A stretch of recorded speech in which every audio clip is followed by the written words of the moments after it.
പിണറായി വിജയന്റെ തിരുവനന്തപുരത്തെ വാടക വീട്ടിലും കണ്ണൂരിലെ വീട്ടിലും അടക്കം 12 ഇടങ്ങളിലാണ് ഇ ഡി റെയ്ഡ് ഇപ്പോഴും തുടരുന്നത്. എക്സാലോജിക് CMRL കേസിൽ ഇ ഡിയുടെ അന്വേഷണവും സമൻസും സ്റ്റേ ചെയ്യണമെന്ന് ആവശ്യപ്പെട്ടുള്ള ഹർജി ഹൈക്കോടതി ഇന്നലെ തള്ളിയിരുന്നു. ഇതിന് പിന്നാലെയാണ് അപ്രതീക്ഷിതവും അതിവേഗവുമായിരുന്ന ഇന്ന് പുലർച്ചെ തന്നെ ഇ ഡിയുടെ നീക്കം. വിവരം അറിഞ്ഞത് മുതൽ കൂട്ടം കൂട്ടമായി തെരുവിലിറങ്ങി പ്രതിഷേധ പരിപാടികൾ സംഘടിപ്പിക്കുകയാണ് CPIM അണികൾ. സംഘർഷ സാധ്യത കണക്കിലെടുത്ത് വലിയ സുരക്ഷയാണ് പിണറായി വിജയന്റെയും മുഹമ്മദ് റിയാസിന്റെയും വീടുകൾക്ക് മുന്നിൽ ഏർപ്പെടുത്തിയിരിക്കുന്നത്.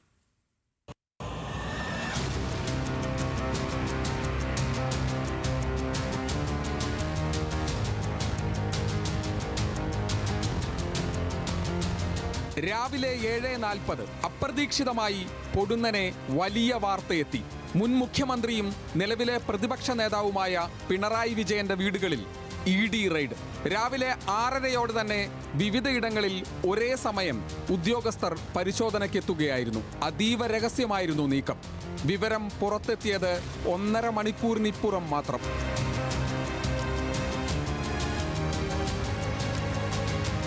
തിരുവനന്തപുരം ബേക്കറി ജംഗ്ഷനിലെ പിണറായിയുടെ വാടക വീട്, കണ്ണൂർ പാണ്ഡ്യാലമുക്കിലെ വീട്, മുൻ മന്ത്രിയും MLA-യുമായ മുഹമ്മദ് റിയാസിന്റെ കോഴിക്കോട്ടെ വീട്, പിണറായി വിജയന്റെ മകൾ വീണ ടിയുടെ കമ്പനിയായിരുന്ന എക്സാലോജിക്കിന്റെ ബംഗളൂരുവിലെ ഓഫീസ്, ആലുവയിലെ CMRL office, CMRL MD Sasidharan കർത്തയുടെ വീട്, കമ്പനിയിലെ ഉന്നത ഉദ്യോഗസ്ഥരുടെ വീടുകൾ, കമ്പനിയുമായി ബന്ധപ്പെട്ട മറ്റ് ചില സ്ഥലങ്ങൾ, സ്ഥാപനങ്ങൾ എന്നിങ്ങനെ 12 ഇടങ്ങളിൽ 40-ലധികം ഇ ഡി ഉദ്യോഗസ്ഥർ ഒരേ സമയം പരിശോധനയ്ക്കെത്തുകയായിരുന്നു. കേരളത്തിൽ 10 ഇടത്തും കേരളത്തിനു പുറത്ത് 2 ഇടത്തും കൂട്ട റെയ്ഡ്. തിരുവനന്തപുരത്തെ വാടക വീട്ടിൽ ഈ സമയം പിണറായിയും മകൾ വീണയും ഉണ്ടായിരുന്നു. കണ്ണൂരിലെ വീട്ടിൽ ഉദ്യോഗസ്ഥർ എത്തുമ്പോൾ വീട് അടഞ്ഞുകിടക്കുകയായിരുന്നു. കെയർടേക്കറെ വിളിച്ചു വരുത്തി വീട് തുറപ്പിച്ച് പരിശോധന തുടങ്ങി. കോഴിക്കോട് കോട്ടുളിയിലെ വീട്ടിൽ ഉദ്യോഗസ്ഥർ എത്തുമ്പോൾ മുഹമ്മദ് റിയാസും അവിടെ ഉണ്ടായിരുന്നില്ല. റിയാസിന്റെ മാതാപിതാക്കളുടെ മൊഴി ഉദ്യോഗസ്ഥർ രേഖപ്പെടുത്തി. വിവരം കേട്ടറിഞ്ഞ് CPIM പ്രവർത്തകർ കൂട്ടം കൂട്ടമായി മുഖ്യമന്ത്രിയുടെയും മുഹമ്മദ് റിയാസിന്റെയും വീടുകൾക്ക് മുന്നിലേക്കെത്തി. ഈ സമയം വീണയെ ചോദ്യം ചെയ്യുന്നതായും പിണറായി വിജയന്റെ മൊഴിയെടുക്കുന്നതായും വിവരം പുറത്തുവന്നു. പ്രവർത്തകരുടെ പ്രതിഷേധം, മുദ്രാവാക്യങ്ങൾ മുഴങ്ങിത്തുടങ്ങി.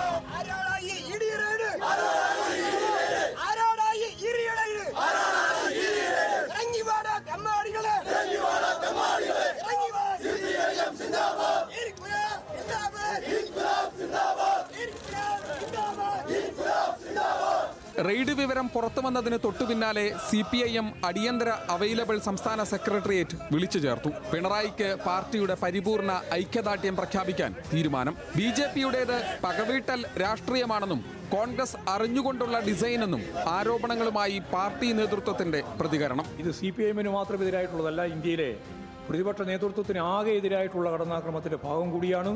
അതിൻ്റെ ഒപ്പം നിൽക്കുകയാണ് ഇവിടെ VD സതീശനും കോൺഗ്രസും. മുമ്പും അതെ, ഇപ്പോഴും ആ നിലപാടാണ് സ്വീകരിച്ചുകൊണ്ടിരിക്കുന്നത്. ഇപ്പോഴാ ഡീൽ കൃത്യമായിട്ട് തെളിഞ്ഞിരിക്കുകയാണ്. BJP-യും UDF-ഉം തമ്മിലുള്ള VD സതീശൻ ഉൾപ്പെടെയുള്ളവരുടെ കൃത്യമായ ഡീലാണ് പുറത്തു വന്നിട്ടുള്ളത്. സംസ്ഥാന നേതാക്കളടക്കം വിവിധയിടങ്ങളിൽ പ്രതിഷേധവുമായി തെരുവിലിറങ്ങി. വഴിയിൽ കുത്തിയിരുന്നു പ്രതിഷേധം. പിണറായിക്ക് പിന്തുണയുമായി ഒറ്റക്കെട്ടായി പാർട്ടി.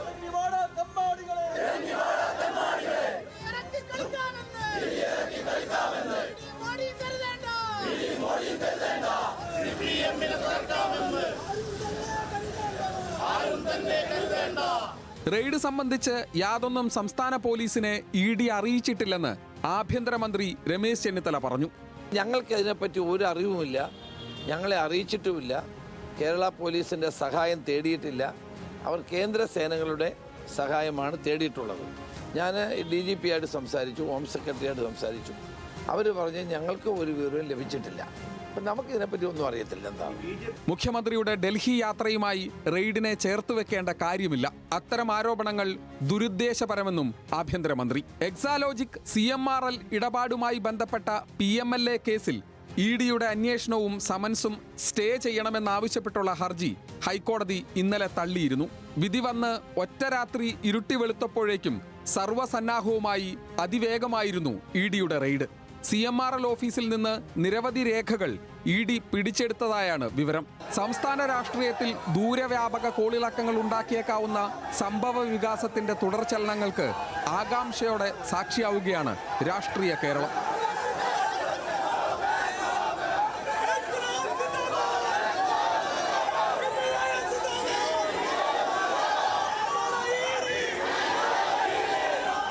വിവിധ ബ്യൂറോകൾക്കൊപ്പം ന്യൂസ് ഡെസ്ക് ന്യൂസ് മലയാളം.